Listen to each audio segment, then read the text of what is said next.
Hi, everyone. So nice to be with you here this evening. Thank you so much to Anna Briers and the team at University of Queensland Art Museum. My name is Joel Stern. I'm Artistic Director of Liquid Architecture, as Anna mentioned. Welcome, James. Do you want to introduce yourself? Yeah, I'm James Parker. I'm an academic at Melbourne Law School and also part of the machine listening team. We'll also start by acknowledging country. We're both broadcasting from Naarm, Melbourne, on sovereign Aboriginal territory, Wurundjeri country, and pay respects to elders past, present and emerging, and any First Nations people who are watching tonight. So it's our pleasure to introduce tonight's program with Tao Phan. Tao's with us, ready to join in a moment. And Anna did a bit of an introduction, but we'll just say again, Tao's a feminist technoscience researcher, which is an awesome disciplinary designation. And I'm sure, you know, if that what that precisely means will become more clear as we speak with her and throughout the presentation.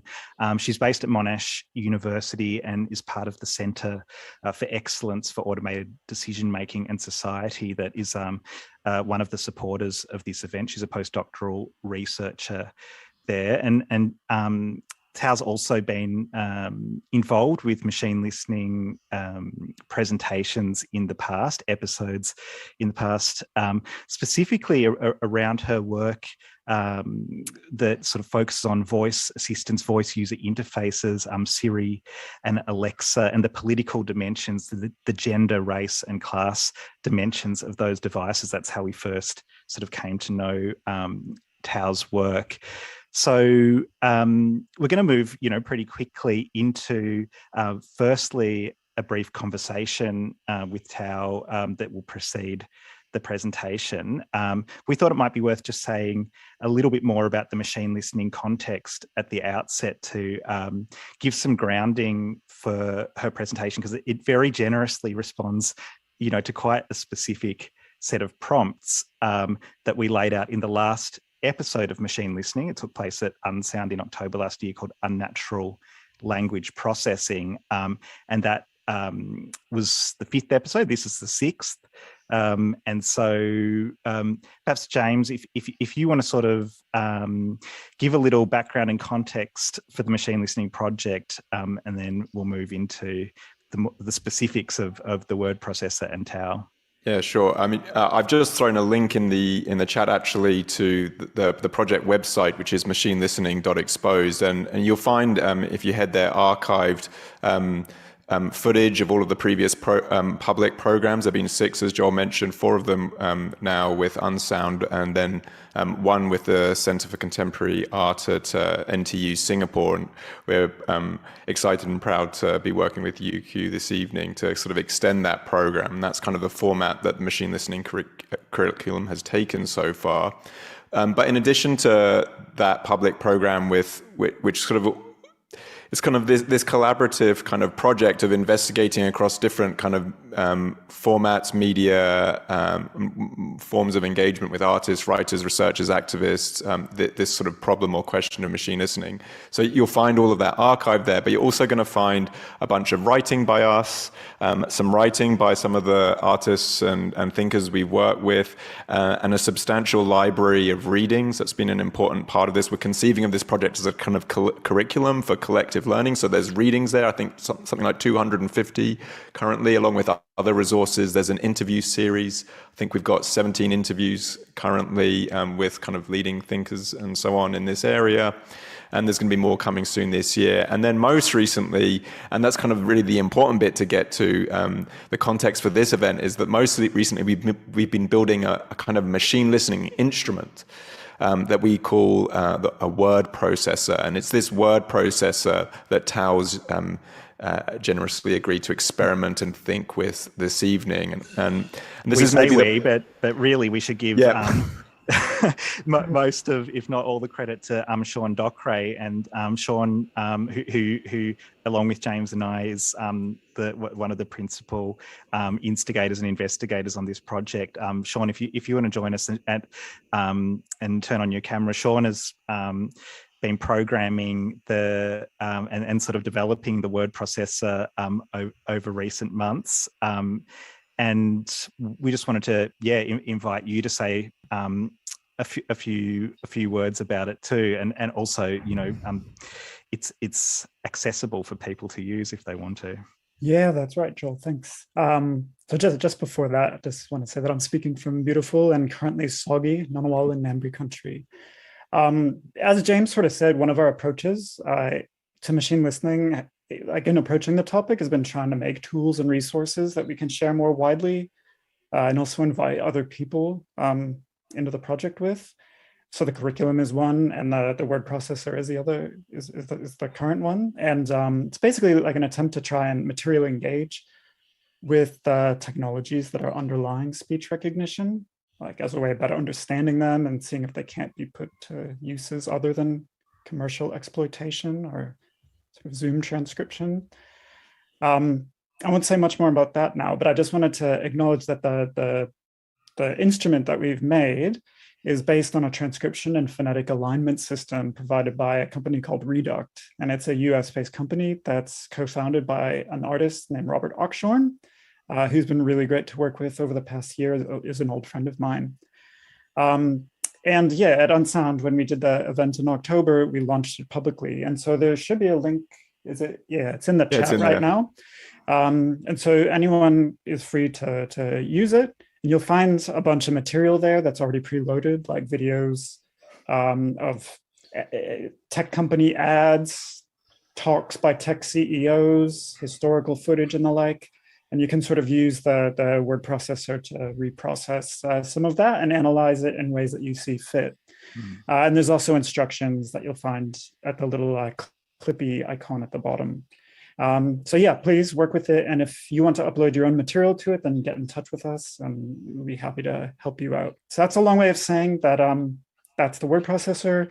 And this is the thing that we've invited Tao to work with and think with this evening. And we feel so privileged that she's accepted.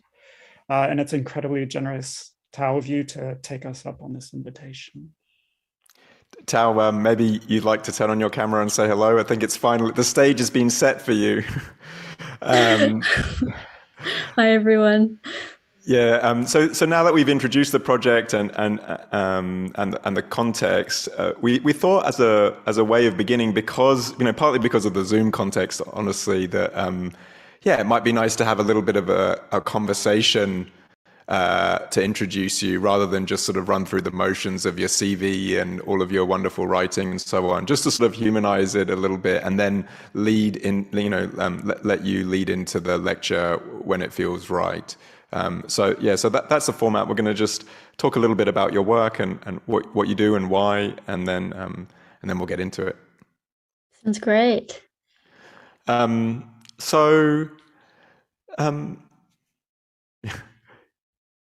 Yeah, it's getting formal now, and Sean and Joel are disappearing. So as Joel mentioned, you've written on all sorts of things, Tao, and most recently, on the capture of AI ethics by big tech and how ethics is increasingly coming to circulate as capital. And I'll put a link in the chat for people interested in that work. But that's not what we're talking about tonight. We first came across your work via this series of essays you wrote on the gender, race, and class dimensions of voice assistants like Siri and Alexa, and there are many more. And so, obviously these are of interest to us in the context of a project on the politics of machine listening, and that's why we reached out to you and why I've been working with you.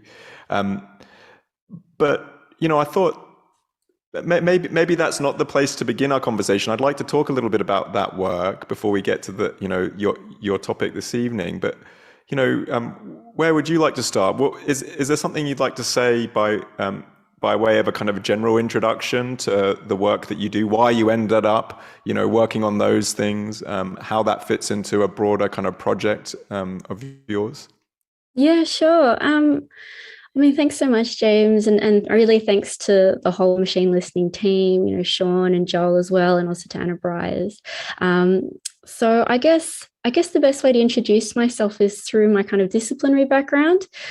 So I've got a background in media theory, media studies, and actually media practice as well. So weirdly enough, my first degree was in advertising and marketing. And then after sort of maybe a year of doing that, I was like, this is actually all bullshit. Like in the great words of David Graeber, this is like a bullshit thing to do. And so I switched then to sort of more theoretical work, looking at sort of media studies and the history of communication. And then over time, I've kind of, my disciplinary practice has evolved a little bit. So where I'm at now is that I describe myself as a feminist technoscience researcher who specializes specifically in the study of gender and race in algorithmic culture. And I suppose feminist technoscience is a phrase that's sometimes used interchangeably with things like feminist STS or feminist science studies. And in its broadest sense, it's about understanding the social, political, cultural, and historical dimensions of scientific knowledge and how scientific knowledge is made. And for me, as a feminist STS researcher, it's about its relations to specifically systems like gender and race. So from there, I did my PhD looking specifically at gender and the making of the science of AI. So I looked at AI's development in scientific history. I examined gendered research cultures and figures like Alan Turing, events like the Dartmouth Summer Research Project on AI, which is where we get the phrase AI from. I looked at AI in popular culture, so I examined gendered representations of AI in films like WALL-E and Ex Machina. And then I also looked at everyday devices, the stuff that you guys mentioned before. So the aestheticization of the voices of digital assistants like Siri and Amazon Echo. And then you sort of straight away took that up in relation to race as well. I mean, it seems like the feminist technoscience is a sort of also an anti-racist feminist technoscience, always, both. Would you like to say a few words about how that sort of similar line of argument played out in relation to race and voice assistance? Yeah. I mean, any good feminism is also anti-racist, right? The race stuff for me really came in when I was looking at Amazon Echo, and I was looking at how our relationships with devices like digital assistants are shaped by certain sort of pre-existing social dynamics. So especially an assistant like Alexa, which really is a domestic device, really sort of an assistant to help you around the home. I argue that it's remediating a kind of servant-master relationship, and a very specific one too, like the servant of the domestic servant in the home. So a lot of people focus on sort of the gendered nature of the voice, but really there's sort of power relationships even within that gendered dimension. If you look at a lot of ads for digital assistants, a lot of ads for the Echo is like often helping sometimes the wife figure in a home, or domestic figures do social reproductive labor. And that's the sort of, and I think until very recently, always white families. I mean, until that the Super Bowl ad, it's always white families that are being assisted in a very specific way, but with a white voice in most cases coming back at them, which kind of complicates things, or sort of that fails to actually. Yeah, exactly. And so what I was trying to get at was by aestheticizing the digital assistant as like this middle class white lady, it kind of brushes over this history of domestic service, right? And does it a great injustice. Sort of it misrepresents that history, firstly, by being it's not other middle-class women who help middle-class women historically, it's like working class, migrant women, even sort of racialized, even like white, what we might consider like white women, racialized white women, they're like Irish, right? So it's like in the Jetsons, they have the servant bot who is like Rosie, but she has like this Bostonian accent, like she has an accent to help sort of like differentiate her from the family. It's been a while since I watched the Jetsons. I missed that one. That's great. Yeah, and I mean, she's also clearly like this mammy figure as well, which they didn't want to represent in that way, so they gave her a different accent, yada yada. But yeah, so it's sort of, it misrepresents the history of that relationship, but I think more insidiously, it misrepresents the direction of power. Mm-hmm. Right. So the figure of like an idealized domestic servant is problematic because it makes it difficult for us to contend with issues like surveillance and digital labor, because in a classic servant master relationship, it's like the servant that's supposed to be performing labor for the household, right? But this is completely different.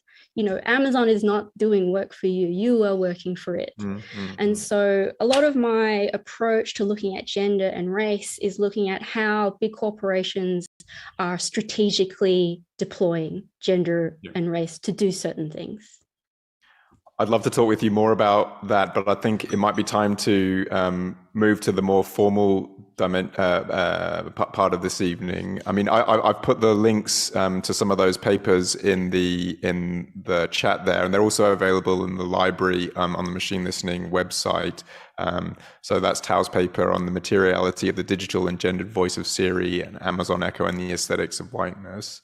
But Tao, I just want to repeat again how grateful we are that you've, spent some real time and energy thinking through or refracting some of these questions that you've been thinking with for a long time through this sort of slightly strange instrument that we've, offered to you by way of invitation. And it's quite an odd invitation. So just, thank you so much for being willing not just to present, this existing work that you've already done, but to actively experiment. To experiment with the instrument, to see what happens, and now to deliver some of your findings to the audience this evening. Thanks, James. Yeah, it's really been my pleasure. Okay, so I'm just going to get straight into it. We're good? Okay.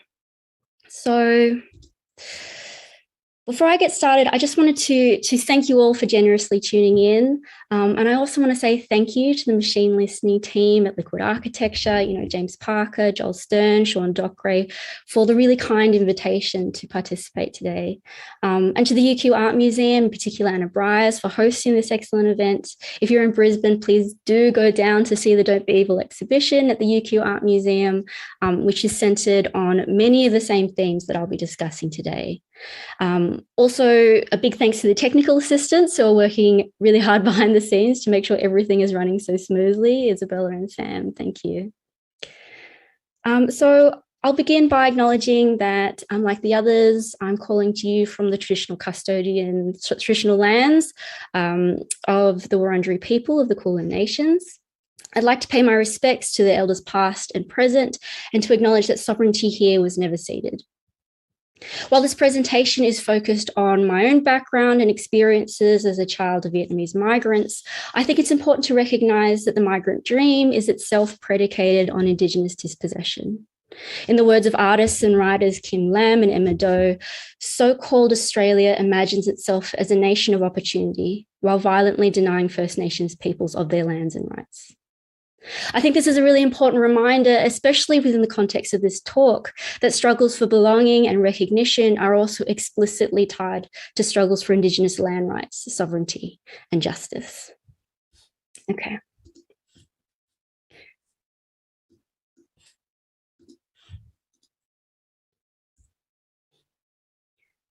It starts with an invitation.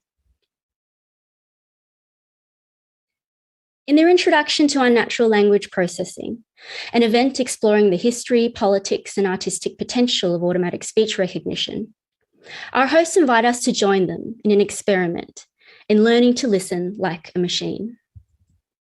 To do this, they introduce us to a new instrument. It works by using elements of speech-to-text and automatic speech recognition to transcribe videos and audio files. Once transcribed, these files can then be uploaded to an interface that allows an operator to search, play, analyze, deconstruct, and recombine fragments of voice data extracted from human speech. What could such an instrument be used for, they asked. Could it be used like a synthesizer, something to play with and to create new compositions out of elements of speech and voice? Could it be used like a stethoscope, a device to listen to the internal functions of and diagnose the problems of speech recognition? In this way, is it a tool not just for composition, but for critique, a technique to interrogate the apparatus and functions of a technology that increasingly surrounds us? In one provocation, they asked, can the word processor be used forensically to listen back or to appropriate or subvert the surveillance methods to which speech recognition has often been put?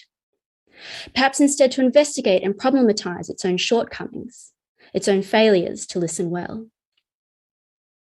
In my own work, I've been thinking about how systems and technologies like AI and machine learning are transforming how we study and understand concepts like gender and race. With my colleague Scott Walk, we've been thinking specifically about how algorithmic techniques for sorting, classifying, and producing knowledge about the world have opened up new regimes of perception. We describe these as post-visual regimes, arguing that much of our social and cultural processes now operate in ways that cannot be seen, either because they operate on scales that are beyond human scrutiny or because they are deliberately obscured and opaque.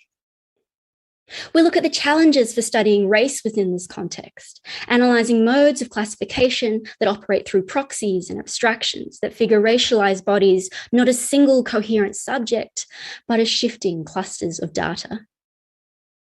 To use an example, we've analysed how Facebook racially classifies its users for the purposes of advertising. So between 2016 and 2020, Facebook allowed its advertisers to target its American users based on 3 broad racial categories: African American, US Hispanic, and Asian American. Labelled as ethnic affinities, these categories were controversial, firstly because they let advertisers exclude audiences as well as to target, and secondly because Facebook does not explicitly ask users to identify themselves according to race. Instead, these categorizations are algorithmically determined using behavioral data and indirect proxy indicators, such as language use, interests, and IP address. And this is a very unique way of doing racialization. It completely divorces race from the body.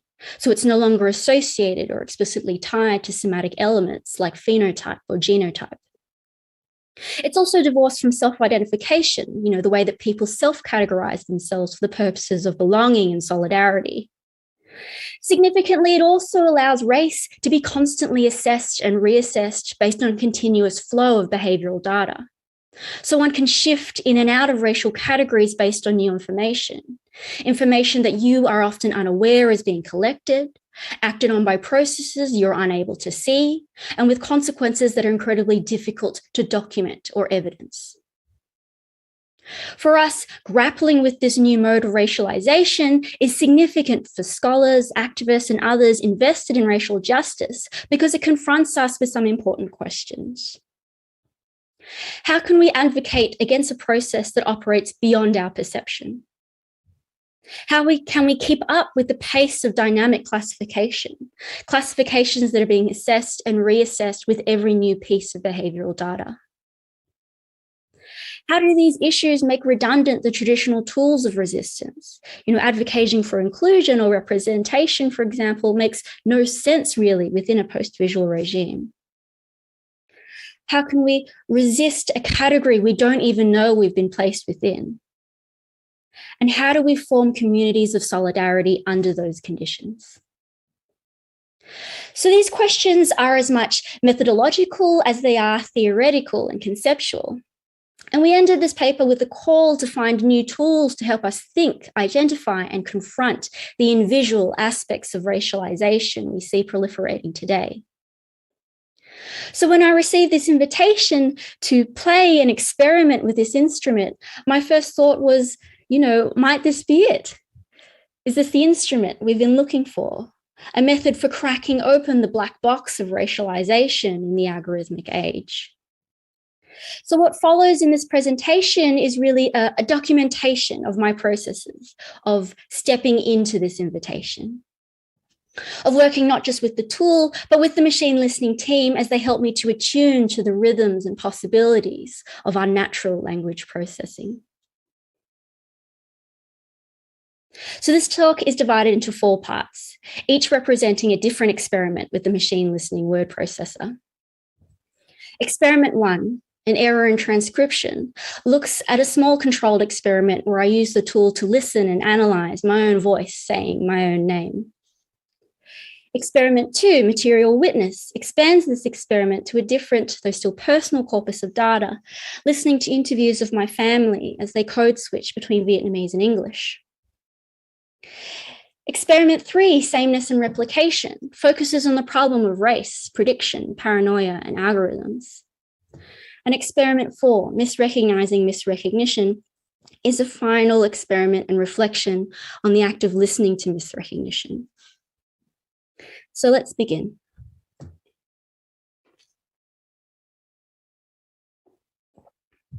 Experiment 1, an error in transcription.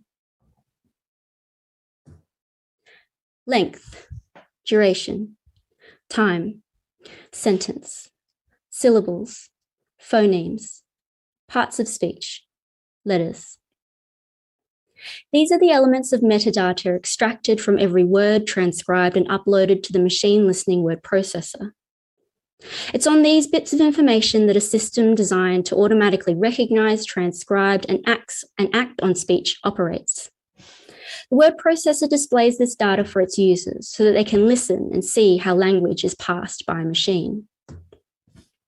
If we take as an example the word listening, the word processor interface shows us that the word listening is 9 letters long, takes 0.530 seconds to be enunciated, occurs 42.76 seconds into the recording, is the 7th word in the sentence and takes place 1.73 seconds into that sentence, contains 2 syllables, has a word speed of 3.774 syllables per second, with stressed syllables occurring 0.25 and 0.28 seconds, contains 6 phonemes, l, I, s, n, a, n, is classified as a gerund, a non-finite verb that functions as a noun, present tense, and verb, and has 1 E, 1 G, 2 I's, 1 L, 2 N, 1 S, and 1 T. It also shows us more abstract audio features like word energy, pitchiness, spectral scope, and Mel frequency sepstral coefficients, measurements derived from complex analyses of audio spectrum data. This data is sometimes used to make claims on sentiment and emotional expression, whether a voice contains sounds that express happiness, fear, or rage. It's also how a system like a smart speaker identifies different user voices, or how users are classified according to age or gender based on voice data alone. It's no surprise that these dubious claims are often prone to error. Anyone with a smart speaker will know the daily frustration of a speaker that either fails to recognize things like wake words or requests, or over-recognizes unrelated speech, announcing its presence at unexpected moments, eerily reminding us that they really are always on and always listening. But it's precisely this error, this failure in listening, that I'm interested in interrogating. In this first experiment, the aim was to listen to error, to understand the elements of speech recognition, or in this case, misrecognition. Working with Joel, James, and Sean, our very first task was to generate a series of images or short compositions that could be used to promote this event. I recorded myself reading the event description aloud with the intention of feeding it into the tool. Listening to misrecognition. What is the sound of racialization? How might we listen to misrecognition? What does machine error tell us about the precision of racism? And how can the tools of a racist system be used to transcribe new forms of resistance? This experimental presentation by feminist technoscience researcher Tao Fan. So it worked perfectly except for one key detail. That is, my name, as read by myself, was consistently unable to be transcribed. In place of the words Tao Fan were mistranslations, misapproximations. Tower Fan, Taz, and even here is Charles. On the one hand, I was absolutely thrilled to see this live demonstration of error expressed through this very specific and familiar racialized misrecognition.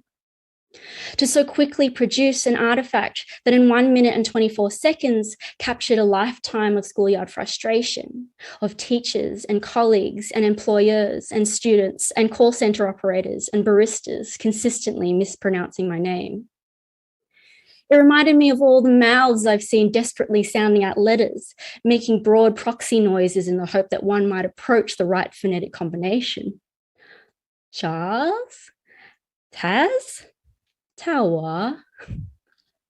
Or in this case, when no attempt is made at all, where there are simply two blank spaces, two moments of silence that I recognize as the sound of a person who stands paralyzed and slightly aghast that such a puzzling combination of letters could possibly exist. The kind of frustration that when I was still in school, I would close my eyes and ask, why can't I have one of those easy names like Tina?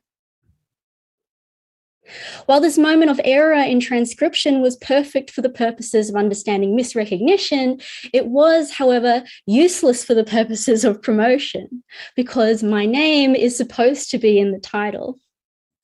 So that final image, the one you see here, this transcript has been manually adjusted. So while the title Tao Fan, Listening to Misrecognition, is now technically closer to correct, it is ironically conceptually further from the point.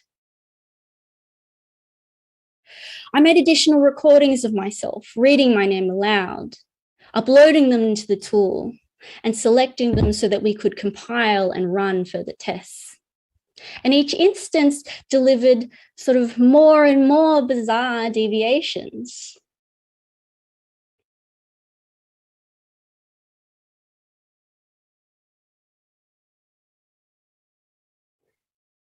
Fan Tao Fan Tao has Tao Fan Tao Tao Fan Tao Fan Tao Fan Tao has Tao Fan Tao Tao Fan Tao Fan Tao Fan Tao has Tao Fan Tao Tao Fan Telfan, tax file number, tell his, a Taliban, Calfan.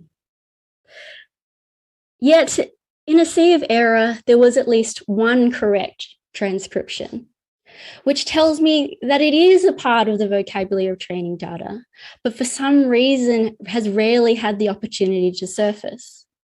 So what is happening here?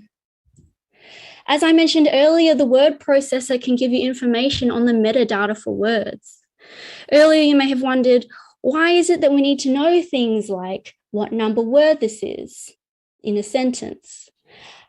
In a natural language processing, words are transcribed not just by what it sounds like, but what it is statistically likely to be. So for example, Charles. Because of the way the sentence is structured, with a preposition to, and then the word presentation, 5 words in, and then this missing unknown word ends with an S, grammatically, it sort of should be a possessive pronoun. And it's a possessive pronoun that sounds like it has one syllable. And so what the system likely does is it puzzles out what is the statistically likely possessive pronoun that sounds like one syllable. And I can only guess that statistically, based on whatever corpus data it's been trained on, that answer is Charles. It's Charles's presentation. Which is why here, I think at the very beginning in the first instance, there is a blank space. Because the automatic speech recognition tool has no context to draw on yet. Whereas everywhere else, it has some kind of information, so has made some kind of attempt to fill in the blank. Enough to at least say, oh, this should be a proper noun, or it's a singular noun, or maybe it's a person, or maybe it's a first name.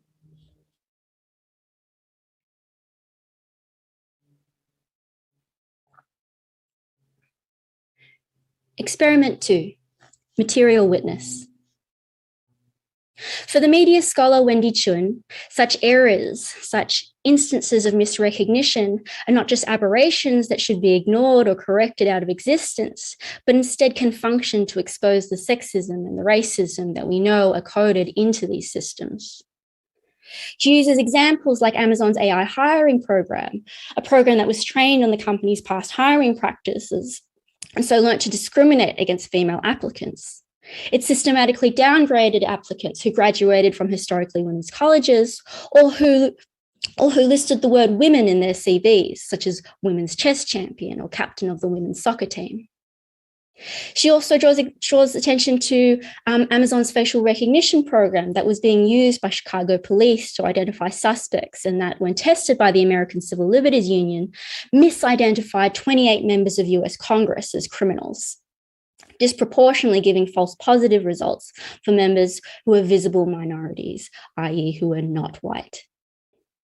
For Chun, these kinds of normative AI and machine learning outputs should not just be dismissed or overlooked as the biased results of flawed systems. On the contrary, the problem with these outputs is that they are too accurate, too faithful, too willing to show us the prejudices that we are so reticent to face directly. In this way, she argues, these systems can still be useful to diagnose current inequalities and treat discriminatory predictions as evidence of past discrimination. In short, they can provide an empirical basis to document the racism that for many of us have been experienced anecdotally. They can be used, to borrow a phrase from artist and researcher Susan Shupley, as a material witness to injustice, to a history of political violence. Shupley defines material witness as non-human entities and machinic ecologies that archive their complex interactions with the world, producing ontological transformations and informatic dispositions that can be forensically decoded and reassembled back into a history. A material witness is, in effect, a Mobius-like concept that continually twists between divulging evidence of the event and exposing the event of evidence. Can the word processor instrument operate as a material witness to forensically analyze the event of misrecognition? For this experiment, I dove into my family's personal archive of recordings. These are recordings that I had made several years earlier for a linguist friend who was interested in understanding code switching, that is, alternating between languages in Vietnamese Australian families. I found two examples that represent two kinds of events. The first is a very typical everyday domestic exchange between my older sister and my mum, where my mum is explaining how my then 2-year-old nephew has gone at childcare that day. Rồi, bữa nay nó đi nhà trẻ sao? Bữa nay nó đi nhà trẻ đó, khi mà đem nó tới đó, nó khóc quá chừng là nó khóc. My mum's talking about how my nephew cried when he first arrived and he refused to go in. Khi mà em tới mày đón thì thấy nó vui vẻ, nó chơi thiệt là vui. And when she came to pick him up at the end of the day, he was really happy and playing well. The staff told her he cried for only 10 minutes. Chơi nó rất là giỏi. Trưa nó ngủ là từ 12 giờ 50. She says he napped from 12:50 to 2:30. Wow, sleeping, Sebi. Yeah. Vậy bữa nay nó không có ngủ trễ. Wow, Sebi đó. And my nephew is climbing on my sister. And my mum made him pancakes, and he ate the whole stack, leaving only 2 small Nó ăn bits. trái cây với đồ. She also brought him some fruit, but he's a bit funny with eating fruit. Yeah. Thức ăn đem đi thì nó còn lại. Good boy, Sebi. Hả? Anh chơi giỏi. Nó chơi giỏi lắm khi mà nó về. Khi mà And my sister wants to know about how well he socializes with other kids. She later asks, is he playing well with them? Is he hitting anyone? Is he being selfish and not sharing? Does he just sit alone, or does he like to participate? The second event I have is an interview between myself and my uncle, where he's telling me about his migration story from Vietnam to Australia. Welcome to A. Hello, how are you? Good.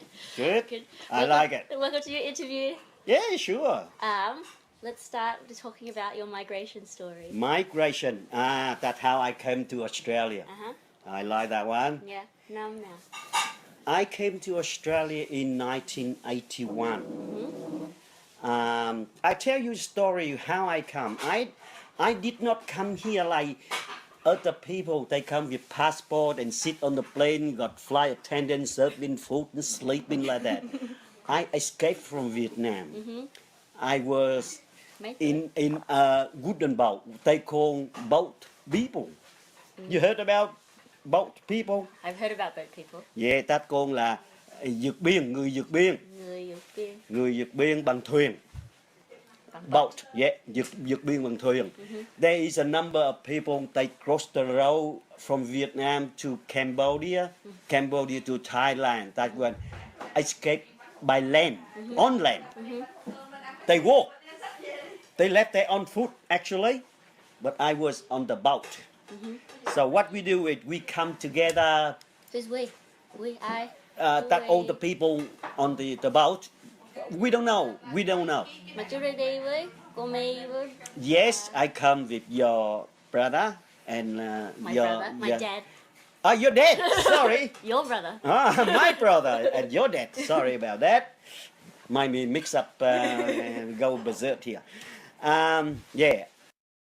So in his very charming way, my uncle goes on to describe the political context in post-war Vietnam, of the communist restrictions on movement, his multiple attempts at escape, the amount he paid to board a fishing ship and with my dad and my aunt, how when they finally arrived at the boat, there were not the 60 passengers that they had expected, but closer to 120 other escapees. He talks about being seasick, being squashed in like tuna, though I think he means sardines, below deck near the engine and taking turns and going up for air. How they were finally picked up by an American supply ship and transported to a refugee camp in Thailand before finally receiving refugee status and arriving in Melbourne. So these are two very different kinds of events. The first is incredibly mundane, almost so banal you would hardly consider it to be an event. And the second is more recognizable as an event, the grand spectacle of a life-altering escape, a radical break in one's life trajectory, something that signals the commencement of something new, something different. By feeding both these different moments into the instrument, I was hoping to recreate a third kind of event, the event of misrecognition. What experiment one had taught me is that if anything as simple as my name was misrecognized, then these incredibly significant and intimate parts of my life would likely be completely unintelligible to the system. And I was right. So looking at both transcripts, there are so many gaps, so many blank squares, moments of untranscribability, moments of complete misrecognition and error. And the transcript from my sister and my mum in particular was, I would say, quite mad, reading like the ramblings of a complete maniac. Okay, all right, but no, flocked in London. A couple of them, they may have, well, good sleeping, Derpy. Yeah, wow, Sebby. Now I'll stop it, mummy. Pancake, madam? Good boy. Huh? And Joey, y'all? No, more. No more. Yeah. Is this how we are heard, I thought? No wonder so many innocent people end up on terrorist watch lists. One minute you're talking about collaborating with Tau Fan, the next you're booked for conspiring with the Taliban. Like Chun, political geographer Louisa Moore has written on such moments of aberration and algorithmic madness. She argues that when algorithms appear to cross the threshold into madness, they in fact exhibit significant qualities of their form of rationality. Understood in this way, the appearance of a moment of madness is a valuable instant for ethicopolitics, because this is a moment when algorithms give accounts for themselves. So, what kind of account was it giving to me? It told me that my family's language was completely unintelligible, inaudible, not fit for processing within this kind of system. It's an experience of machine misrecognition, yet strangely, it didn't tell me anything more about the logic behind the system that I didn't feel like I already knew.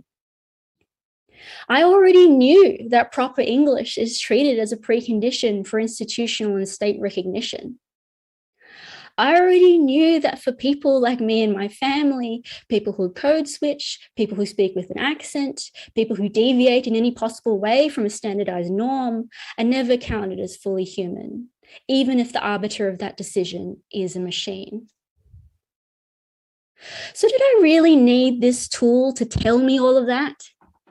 Did I really have to manufacture this event in order to understand the syncopations and cadences of racism?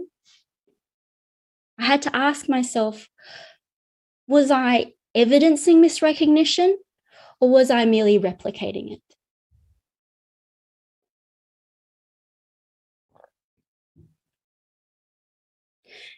Experiment 3, sameness and replication. In critical algorithm studies, the problem of racism and racist systems is often understood as a problem of history repeating itself, of garbage in, garbage out, of the mistakes of a discriminatory past becoming embedded into contemporary infrastructures that amplify and automate these injuries and injustices. This is most palpable in the mass operationalization of predictive analytics today. Predictive analytics and risk models are used in a wide variety of contexts. They're used to make determinations on credit and loan eligibility, hireability and job fitness, exposure to education and housing opportunities, likelihood of crime recidivism, and even whether one is flagged for child safety or welfare monitoring. The platformization of media, news, music, games, film, and television and social networks enfolds micro aspects of daily life into regimes of commercial manipulation driven by the promise of predictive analytics. On a macro scale, complex simulation models designed to predict, prevent, and suppress large-scale risks have birthed new regimes of anticipatory governance. In Australia, amidst unprecedented national bushfires and the spread of a deadly pandemic, the language of prediction, future-oriented statistics and images of flattened or rising curves are the primary means by which a government communicates with a nation caught in cascading and seemingly endless waves of crisis. While ostensibly oriented towards the future, in practice, predictive models operationalize the past. At their worst, these systems not only perpetuate inequality, but foreclose alternate possibilities for futures that do not conform to previous patterns or expectations. In this way, predictive systems serve as formalized instruments of racialization and injustice, fundamental to the forms of racism, sexism, and ableism encoded into the default settings of technology and society. As many critical race and technology studies scholars have argued, what makes these systems uniquely dangerous is that they travel under the sign of empirically justified objective calculations, making it difficult to enforce accountability or political responsibility.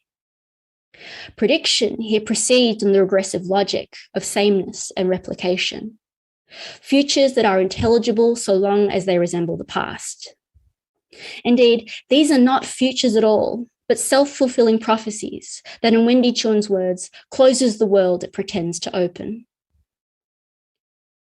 In this way, racialization and algorithmic prediction have a lot in common. The process of racialization feels like living inside of a predetermined vocabulary of being, of futures and worlds that close rather than open. Reflecting on my experiment, I realized that I was no longer using the tool to critique misrecognition. I was using it to manufacture misrecognition.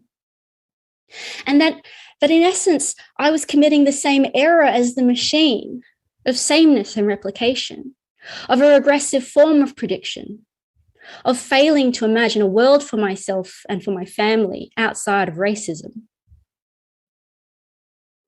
In his writing on Fanon and the functions of the colonial state, Glenn Coulthard writes that for the philosopher Frantz Fanon, the long-term stability of a colonial system of governance relies as much on the internalization of the forms of racist recognition imposed or bestowed on the Indigenous population by the colonial state and society as it does on brute force. In this way, Coulthard argues, the politics of recognition has come to serve the interests of colonial power. By enticing Indigenous peoples to identify, either implicitly or explicitly, with the profoundly asymmetrical and non-reciprocal forms of recognition, either imposed on or granted to them by the settler state. While writing from quite a different context of the migrant in Australia, I nevertheless saw myself in the paranoia of the colonized subject, the individual who embodies self-doubt, who anticipates and thus reifies their own misrecognition.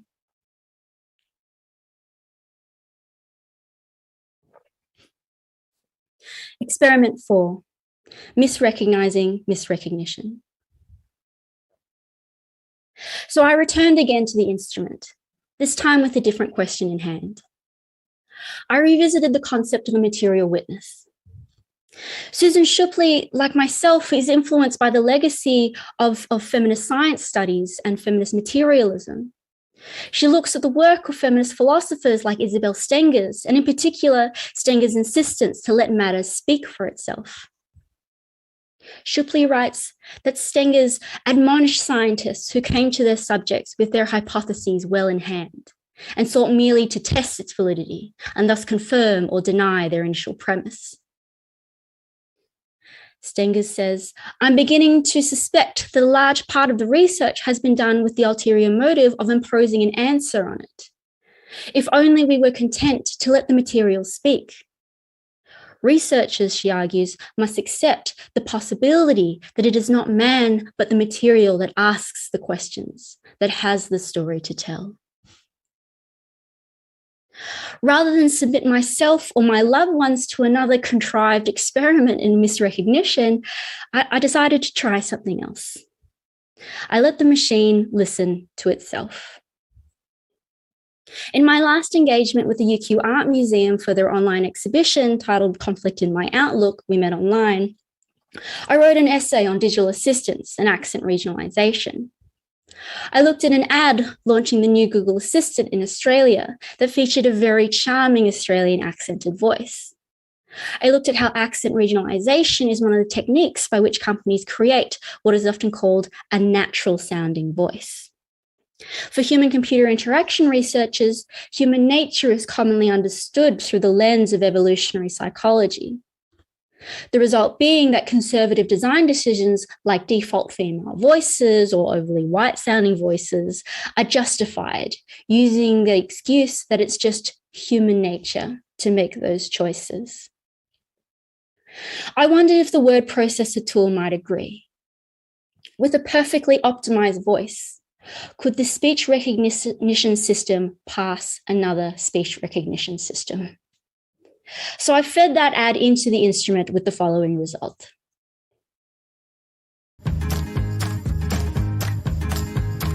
I've been everywhere, man. I've been everywhere, man. Across the deserts bare, man. I breathe the mountain air, man. Of travel I've had my share, man. I've been everywhere. I've been to Wollongong, Geelong, Kurrajong, Mullumbimby, Mittagong, Molong, Grong Grong, Goondiwindi, Yarra Yarra, Booandara, Wollongara, Turramurra, Boggabri, Gundagai, Narrabri, Taboobra, Goolgong, Adelong, Billabong, Cabramatta, Parramatta, Wangaratta, Coolangatta. What it matter? I've been everywhere, man. I've been everywhere. Been to Edelong, Dandenong, Woodbong, Ballarat, Canberra, Mulherra, Unanderra, Captain's Flat, Cloncurry, River Murray, Kurri, Kirraween, Terrigal, Stockton, Collaroy, and Narrabeen, Bendigo, Derrigo, Bangalore, Indoorovilli, Kirribilli, Irranpilly, Wellandilly. Don't be silly. Okay, mate. Been to Tullamore, Seymour, Lismore, Mooloolaba, Nambour, Maroochydore. Okay, Google. How far to Maroochydore? The drive from your location to Maroochydore is 1,026.6 kilometres. Kilmore, Willambar, Birdsville, Emmaville, Wellaville, Cunnamulla, Condamine, Strathmyde. Okay, so what's very interesting here is that despite being read aloud by another machine, the system still misrecognizes parts of speech, but not always. So if we look closely, we can see that it misrecognizes things like place names, right? What I suspect are the equivalent of the Tao fans, words that are just too foreign for the system to recognize. But what's interesting is that it can't recognize the parts of speech that elsewhere it has been previously able to perfectly transcribe. So if we look, say, at around the 28-second mark, I've been everywhere, man, is unable to be transcribed. But we know, it knows this phrase. We know it knows this phrase because it did it before. It did it twice before, here and here. So what this experiment is telling me is that the machine is a stranger even unto itself. And this was an incredible revelation. It allowed me to revisit those other experiments with a different sense of misrecognition. So I looked again, in particular at the transcripts between me and my uncle, which I thought was super interesting because it did transcribe quite a lot. But this time I concentrated on these ellipses, what the machine reads as a sound, something untranscribable. So what you're seeing here is a video of the process of collecting all these transcribable moments from the transcript, which we'll get to listen together. Năm nào? 81. Con là vượt biên, người vượt biên. Người vượt biên. Người vượt biên. Mà chú đi với cô My với my giờ, brother, my giờ. dad. Your brother. Cô My. Cô My. Rồi. Em đi US to stay, đấy cho phép. Đấy cho phép. Đó đúng. Giấy phép rời cái chỗ quê quán địa phương. Phải trả. They check that the city. Mình phải mua những cái giấy đó, tại vì những cái giấy đó họ cấp. Họ cấp tức là công an phường xã nó cấp á. Mình không mua thì mình không có giấy đó, mà không có cái giấy đó thì người ta không bán vé. Phải có cái giấy đó. Sao chú đi mua phải rạch giá. Trước khi chú đi mua hết mấy cái... Những cái đó là cái người tổ chức, coi như người tổ chức vượt biên á. Họ mua sẵn những cái giấy đó. Thành từ Sài Gòn đi xuống Cần Thơ là họ đưa cái giấy đó thôi. Là mình chỉ việc giấy đó là giấy ma, giấy quỷ, nhưng mà giấy thiệt là tại vì cái công an á, nó ký đó. Right? So do you pay money? So what do we hear? There's a lot of mouth sounds, a lot of eating sounds, a lot of chopsticks hitting bowls, some laughter, some Vietnamese, yes, but just like the Google video, a lot of English as well. So why is this? One reason is noise. So noise is defined as random, unwanted fluctuations in sound, as opposed to signal, which is desired communication. So with the Google Voice Assistant ad, we could say that the errors in transcription might be because of the background music, causing too much noise, interfering with the signal. In this case, however, it's something different. I think it's because the speakers are code switching. It's not just that they're speaking Vietnamese or because they're speaking English with an accented voice. It's because they're switching between languages. So that statistical model of prediction that I explained in experiment 1 cannot cope with this. And it's not just as easy as trying to combine an English language processor with a Vietnamese language processor. It's that Vietglish itself is a kind of language. It can recognize and transcribe a phrase like "I've been everywhere," but it's all the other unfamiliar words before it that are corrupting the statistical model, that are creating aberrations. So now I look at it and I no longer see the shame and paranoia of racialized misrecognition. Rather, I see these aberrations as gifts, as a reminder that the fullness of racialized life can never be captured, never be frozen and transcribed inside of racist domains of recognition. It's a reminder that we don't need to look to a failing system and ask to be granted legitimacy. On the contrary, our legitimacy is in our excess, our failure to align with a homogeneous technical standard. It allows us to look at that system and say, a machine is not the arbiter of my humanity.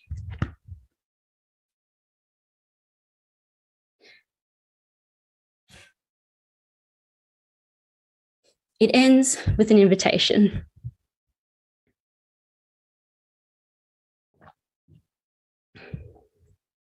In April this year, the US Defense Advanced Research Project Agency, or DARPA, put out a call inviting submissions for a funding opportunity, working on a project they called Computational Cultural Understanding. They state, the Department of Defense is one of the many government agencies that operates globally and is in constant contact with diverse cultures. Communicative understanding, not simply of local languages, but also of social customs and cultural backgrounds, lies at the heart of civil affairs and military information support operations activities.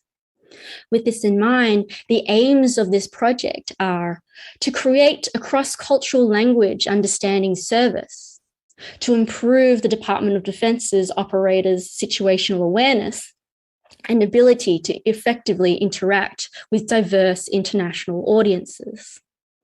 Additionally, it aims to create a capability that can recognize speaker emotions across different languages and cultures.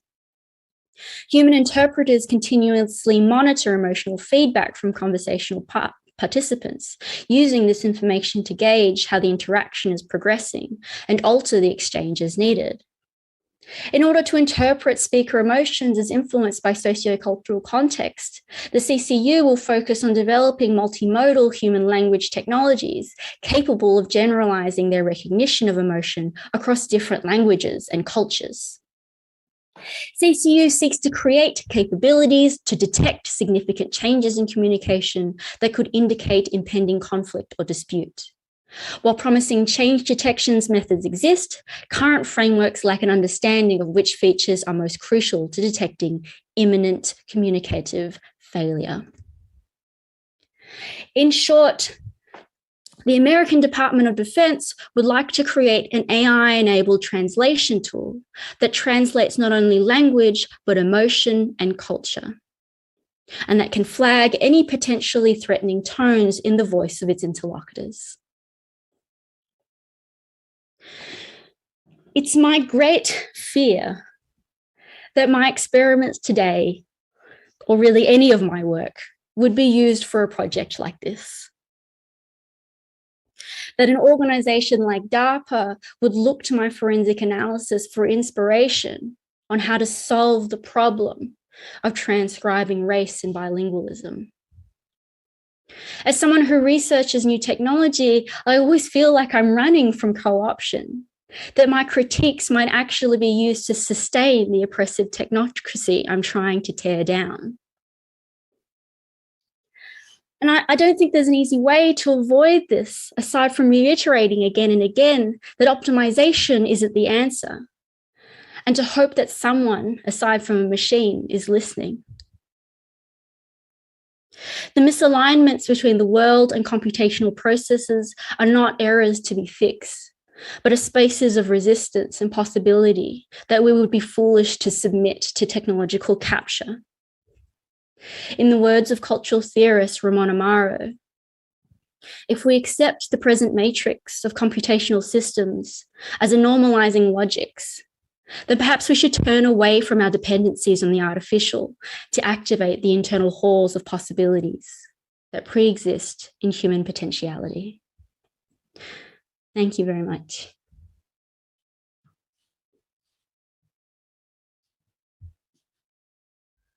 Thank you, Tao.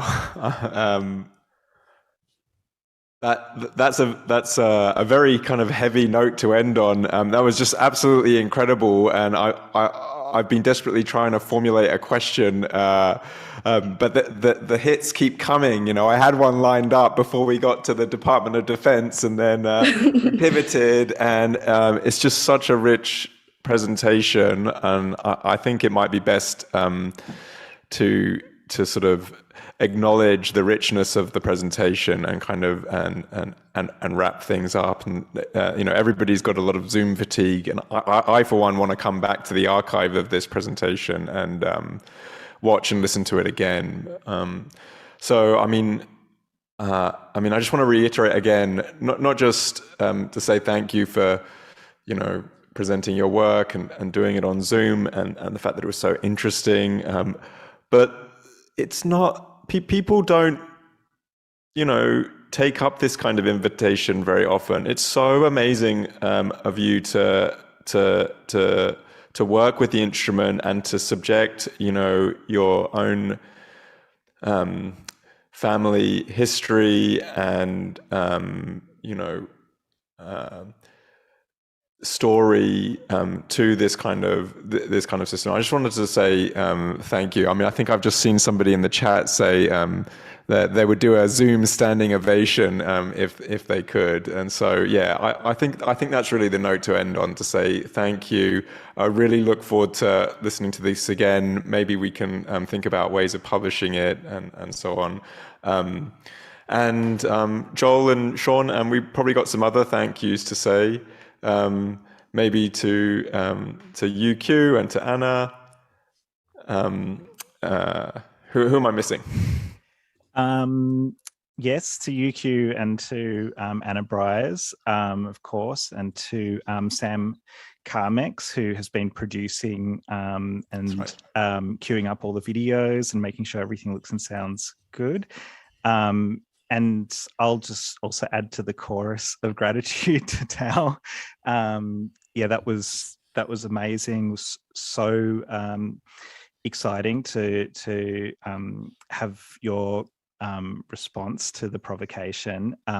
And the presentation has been documented on Liquid Architecture's YouTube channel and on Facebook for UQ Art Museum and Liquid Architecture, and will be added to the Machine Listening website at some point. So yeah, people can revisit or share this with others that they think might like to watch it too.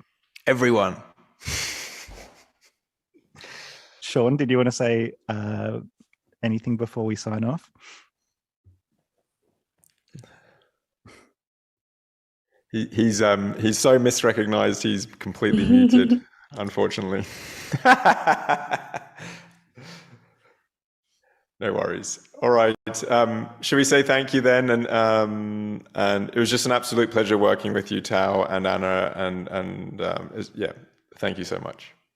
Pleasure. Thanks everybody for coming as well. Yeah, thank you everyone. Really appreciate you all logging on late at night.